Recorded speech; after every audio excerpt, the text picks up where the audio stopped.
संस्कार, हम किस राह पर हैं? विचारणीय विषय।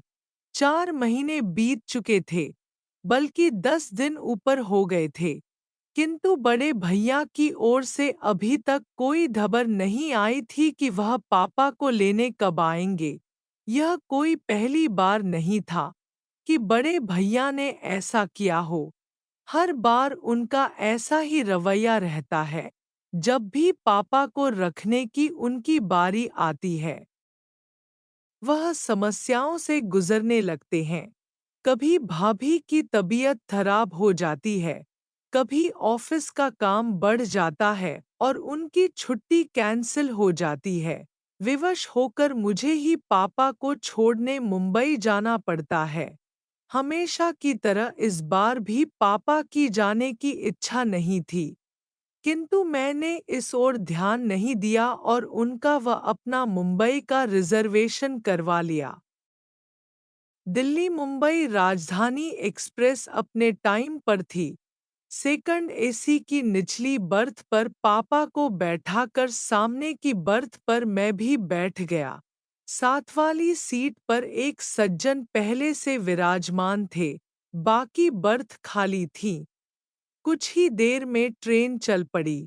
अपनी जेब से मोबाइल निकाल मैं देख रहा था, तभी कानों से पापा का स्वर टकराया। मुन्ना, कुछ दिन तो तू भी रहेगा न मुंबई में? मेरा दिल लगा रहेगा और प्रतीक को भी अच्छा लगेगा। पापा के स्वर की आर्द्रता पर तो मेरा ध्यान गया नहीं। मन ही मन मैं खींच उठा। कितनी बार समझाया है पापा को कि मुझे मुन्ना न कहा करें, रजत पुकारा करें। अब मैं इतनी ऊंची पोस्ट पर आसीन एक प्रशासनिक अधिकारी हूँ। समाज में मेरा एक अलग रुतबा है, ऊंचा ढद है, मान सम्मान है।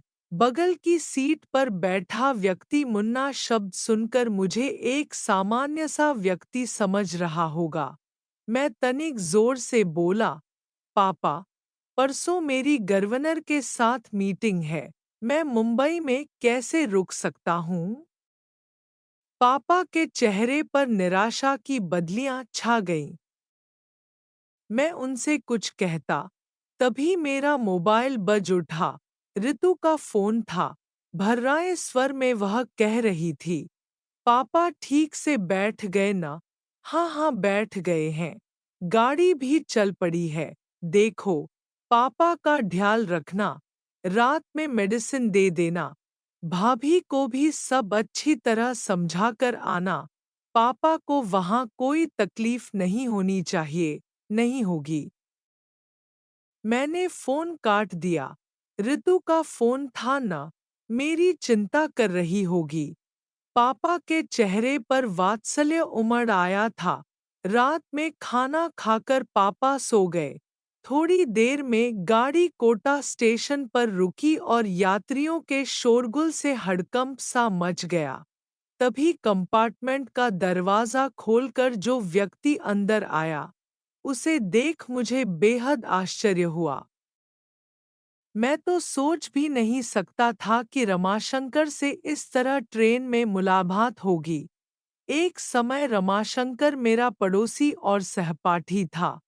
हम दोनों के बीच मित्रता कम और नंबरों को लेकर प्रतिस्पर्धा अधिक रहती थी।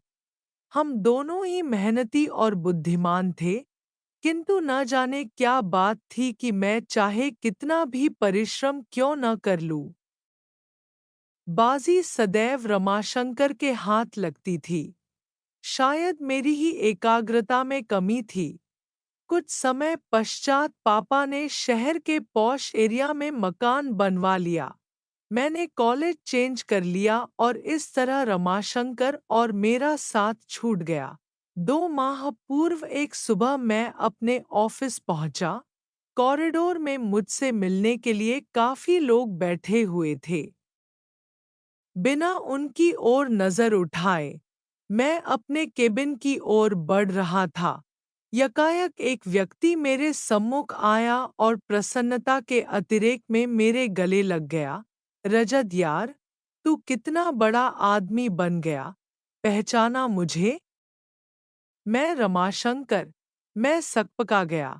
फीकी सी मुस्कुराहट मेरे चेहरे पर आकर विलुप्त हो गई। इतने लोगों के सम्मुख उसका अनौपचारिक व्यवहार मुझे ढल रहा था। वह भी शायद मेरे मनोभावों को ताड़ गया था। तभी तो एक लंबी प्रतीक्षा के उपरांत जब वह मेरे केबिन में दाखिल हुआ, तो समझ चुका था कि वह अपने सहपाठी से नहीं, बल्कि एक प्रशासनिक अधिकारी से मिल रहा था। उसका मुझे सर कहना मेरे आह को संतुष्ट कर गया, यह जानकर कि वह बिजली विभाग में महज एक क्लर्क है, जो मेरे समक्ष अपना तबादला रुकवाने की गुजारिश लेकर आया है। मेरा सीना अभिमान से चौड़ा हो गया। कॉलेज के प्रिंसिपल और टीचर्स तो क्या, मेरे सभी कलीग्स भी यही कहते थे कि एक दिन रमाशंकर बहुत बड़ा आदमी बनेगा। हाँ, आज मैं कहाँ से कहाँ पहुँच गया और वह डॉट पिछली स्मृतियों को पीछे धकेल मैं वर्तमान में पहुंचा तो देखा। रमाशंकर ने अपनी वृद्ध माँ को साइड की सीट पर लिटा दिया और स्वयं उनके करीब बैठ गया। एक उड़ती सी नजर उस पर डाल मैंने अखबार पर आंखें गड़ा दीं। तभी रमाशंकर बोला, नमस्ते सर। मैंने तो देखा ही नहीं कि आप बैठे हैं। मैंने नम्र स्वर में पूछा, कैसे हो रमाशंकर? ठीक हूँ सर। कोटा कैसे आना हुआ? छोटी बुआ की बेटी की शादी में आया था। अब मुंबई जा रहा हूँ। शायद आपको याद हो, मेरा एक छोटा भाई था। छोटा भाई? हाँ, याद आया। क्या नाम था उसका? मैंने स्मृति पर जोर डालने का उपक्रम किया, जबकि मुझे अच्छी तरह याद था कि उसका नाम देवेश था। सर, आप इतने ऊंचे पद पर हैं, आए दिन हजारों लोगों से मिलते हैं, आपको कहाँ याद होगा? देवेश नाम है उसका सर।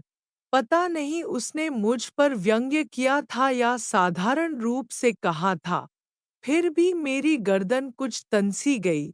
उस पर एहसान सा लादते हुए मैं बोला, देखो रमाशंकर, यह मेरा ऑफिस नहीं है, इसलिए सर कहना बंद करो और मुझे मेरे नाम से पुकारो। हाँ, तो तुम क्या बता रहे थे? देवेश मुंबई में है? हाँ रजत, उसने वहाँ मकान खरीदा है। 2 दिन पश्चात उसका गृह प्रवेश है। 4-5 दिन वहाँ रहकर मैं और अम्मा दिल्ली लौट आएंगे। इस उम्र में इन्हें इतना घुमा रहे हो? अम्मा की आने की बहुत इच्छा थी। इंसान की उम्र भले ही बढ़ जाए, इच्छाएं तो नहीं मरती ना। हाँ, यह तो है। पिताजी कैसे हैं? पिताजी का 2 वर्ष पूर्व स्वर्गवास हो गया था। अम्मा यह दुख झेल नहीं पाईं और उन्हें हार्ट अटैक आ गया था। बस तभी से वह बीमार रहती हैं। अब तो अल्जाइमर भी बढ़ गया है। तब तो उन्हें संभालना मुश्किल होता होगा। क्या करते हो?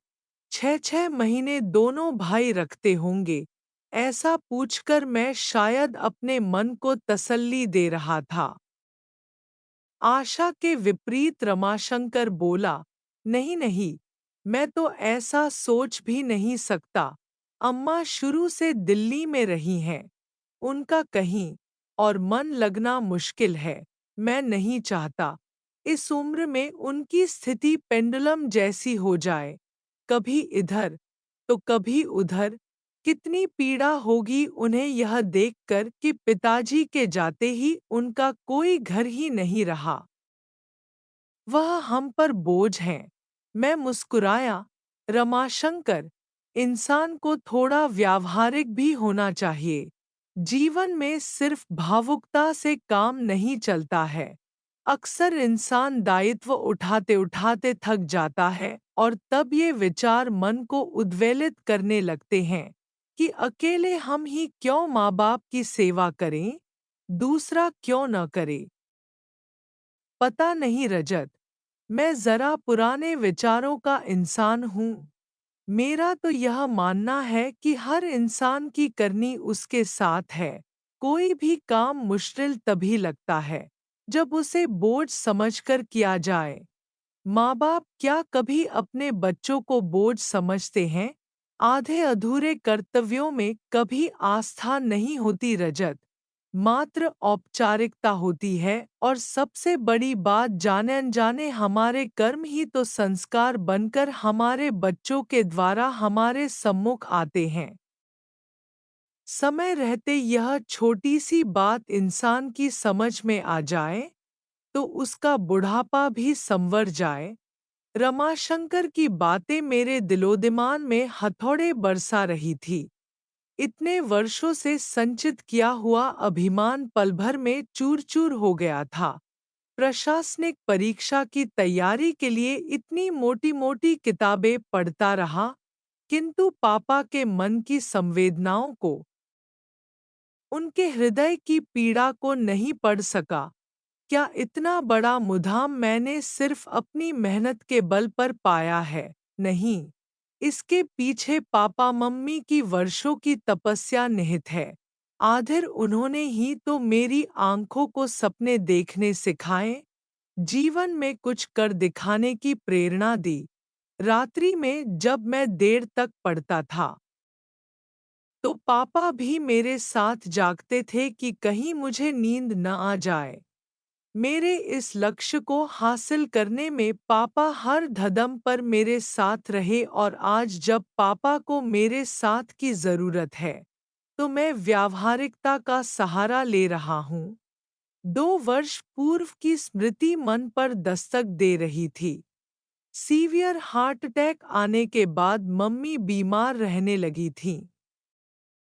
एक शाम ऑफिस से लौटकर मैं पापा मम्मी के बेडरूम में जा रहा था, तभी अंदर से आती आवाज से मेरे पांव ठिठक गए। मम्मी पापा से कह रही थी, इस दुनिया में जो आया है वह जाएगा भी, कोई पहले तो कोई बाद में। इतने इंटेलेक्चुअल होते हुए भी आप इस सच्चाई से मुंह मोड़ना चाह रहे हैं। मैं क्या करूं पूजा? तुम्हारे बिना अपने अस्तित्व की कल्पना भी मेरे लिए कठिन है। कभी सोचा है तुमने कि तुम्हारे बाद मेरा क्या होगा?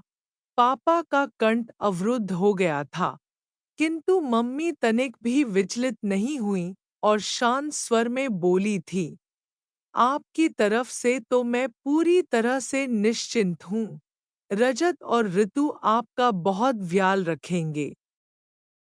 यह एक माँ के अंतर्मन की आवाज है, उसका विश्वास है जो कभी ढलत नहीं हो सकता। इस घटना के 5 दिन बाद ही मम्मी चली गई थी। कितने टूट गए थे पापा, बिल्कुल अकेले पड़ गए थे। उनके अकेलेपन की पीड़ा को मुझसे अधिक मेरी पत्नी ऋतु ने समझा। यूं भी वह पापा के दोस्त की बेटी थी और बचपन से पापा से दिल से जुड़ी हुई थी। उसने कभी नहीं चाहा पापा को अपने से दूर करना, किंतु मेरा मानना था कि कोरी भावुकता में लिए गए फैसले अक्सर गलत साबित होते हैं। इंसान को प्रैक्टिकल अप्रोच से काम लेना चाहिए। अकेले मैं ही क्यों पापा का दायित्व उठाऊं? दोनों बड़े भाई क्यों न उठाएं? जबकि पापा ने तीनों को बराबर का स्नेह दिया, पढ़ाया, लिखाया, तो दायित्व भी तीनों का बराबर है। 6 माह बाद मम्मी की बरसी पर यह जानते हुए भी कि दोनों बड़े भाई पापा को अपने साथ रखना नहीं चाहते, मैंने यह फैसला किया था कि हम तीनों बेटे 4-4 माह पापा को रखेंगे। पापा को जब इस बात का पता चला तो कितनी बेबसी उभर आई थी उनके चेहरे पर। चेहरे की झुर्रियां और गहरा गई थी। उम्र मानो 10 वर्ष आगे सरक गई थी। सारी उम्र पापा की दिल्ली में गुजरी थी। सभी दोस्त और रिश्तेदार यहीं पर थे, जिनके सहारे उनका वक्त कुछ अच्छा बीत सकता था। किंतु सोचते सोचते मैंने एक गहरी सांस ली। आंखों से बह रहे पश्चाताप के आंसू पूरी रात मेरा तकिया भिगोते रहे। उफ! यह क्या कर दिया मैंने? पापा को तो असहनीय पीड़ा पहुंचाई ही, मम्मी के विश्वास को भी खंडित कर दिया। आज वह जहां कहीं भी होंगी, पापा की स्थिति पर उनकी आत्मा कलप रही होगी। क्या वह कभी मुझे क्षमा कर पाएंगी? रात में कई बार अम्मा का रमाशंकर को आवाज देना और हर बार उसका चेहरे पर बिना शिकन लाए उठना मुझे आत्मविश्लेषण के लिए बाध्य कर रहा था। उसे देख मुझे एहसास हो रहा था कि इंसानियत और बड़प्पन हैसियत की मोहताज नहीं होती, वह तो दिल में होती है।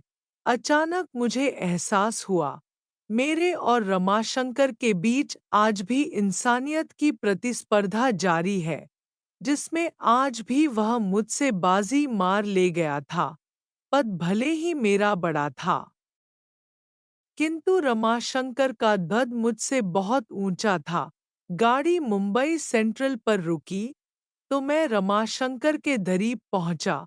उसके दोनों हाथ थाम मैं भावुक स्वर में बोला, रमाशंकर मेरे दोस्त, चलता हूँ। यह सफर सारी जिंदगी मुझे याद रहेगा। अटैची उठाए पापा के साथ मैं नीचे उतर गया। स्टेशन के बाहर मैंने टैक्सी पकड़ी और ड्राइवर से एयरपोर्ट चलने को कहा। पापा हैरत से बोले, एयरपोर्ट क्यों? भावुक होकर मैं पापा के गले लग गया और रुंधे कंठ से बोला, पापा, मुझे माफ कर दीजिए। हम वापस दिल्ली जा रहे हैं। अब आप हमेशा वहीं अपने घर में रहेंगे। पापा की आंखें नम हो उठीं और चेहरा खुशी से खिल उठा। जुग जुग ज्यो मेरे बच्चे, वह बुदबुदाए। कुछ पल के लिए उन्होंने अपनी आंखें बंद कर लीं। फिर चेहरा उठाकर आकाश की ओर देखा। मुझे ऐसा लगा मानो वह मम्मी से कह रहे हों, देर से ही सही, तुम्हारा विश्वास सही निकला। जय श्री कृष्ण। धन्यवाद। ऐसे ज्ञानवर्धक एवं मनोरंजक वीडियो देखने के लिए log in, like, subscribe, share youtube.com/सिंधधारा ORG www.sindhudhara.in